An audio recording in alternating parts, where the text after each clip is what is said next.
திருச்சி சமயபுரம் முத்துமாரியம்மன் கோயிலுக்கு நிகராக நம்ம தஞ்சாவூர்ல வரலாறு சிறப்பு மிக்க மிகவும் சக்தி வாய்ந்த ஒரு அம்மன் கோயில் இருக்குங்க. தஞ்சாவூர்ல இருந்து 6 கிலோமீட்டர்ல இருக்கக்கூடிய இந்த புன்னேநல்லூர் முத்துமாரியம்மன் சன்னதியில பல நூற்றாண்டுகளாக தஞ்சையை ஆண்ட சோழ மன்னர்களும் மராட்டிய மன்னர்களும் வழிபட்டுட்டு இருந்திருக்காங்க. இந்த கோயிலோட சிறப்பு என்னன்னா, மூலவர் சிலை வடிவில இல்லாம புற்று வடிவில, அதாவது மண் புற்று வடிவில அம்மன் காட்சி அளிச்சுட்டுமே இருக்காங்க. மண் புற்று மண்ணால் ஆனதுனால மூலவருக்கு அபிஷேகம் கிடையாது.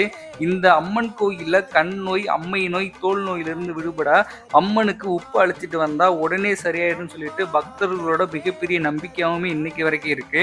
இந்த கோயிலோட இன்னொரு சிறப்பு என்னன்னா, ஒவ்வொரு வருஷமும் கோடை காலத்துல அம்மனுக்கு முகத்திலையும் தலையிலையும் முத்து முத்தாக வியர்ப்பதனால இவங்களுக்கு முத்துமாரி அம்மன் பேரும் வந்திருக்குங்க. முன்னொரு காலத்துல புன்னிவனமாக இருந்த இடத்துல புற்றாக தோன்றி பக்தர்களுக்கு காட்சி அளித்ததுனால இந்த ஊருக்கு புன்னைநல்லூர்னு பேரும் வந்திருக்குங்க.